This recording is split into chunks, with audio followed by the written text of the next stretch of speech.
5 نمازوں کے بعد 5 وظیفے، دولت کے لیے، عزت کے لیے، شہرت کے لیے۔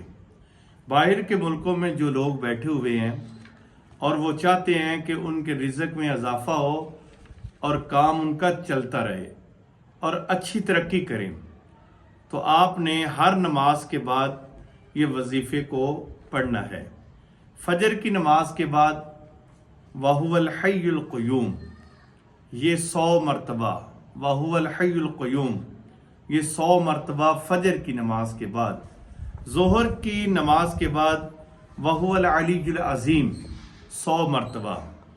عصر کی نماز کے بعد وَهُوَ الرَّحْمَنُ الرَّحِيمُ، 100 مرتبہ۔ مغرب کی نماز کے بعد وَهُوَ الْغَفُورُ الرَّحِيمُ، 100 مرتبہ۔ عشاء کی نماز کے بعد وَهُوَ اللطیف الخبیر، اس کو 100 مرتبہ پڑھے۔ ہر چیز اللہ آپ کو دے گا۔ ہر نماز کے بعد ان اذکار کو ضرور کریں۔ تسبیح فاطمہ کو، سبحان اللہ، الحمدللہ، اللہ اکبر، اس کو ضرور پڑھیں۔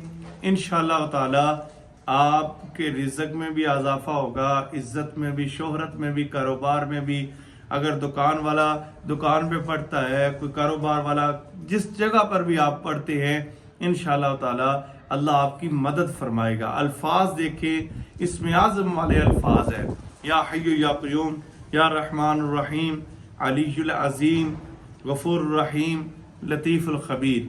لیکن یہ الفاظ آپ نے ہر نماز کے بعد علیحدہ علیحدہ مختلف جگہ پر جو ظہر، عصر، مغرب کے بعد پڑھے جائیں، وہ اسی وقت آپ نے پڑھنے ہیں۔ انشاءاللہ تعالی اللہ آپ کے رزق میں اضافہ فرمائے۔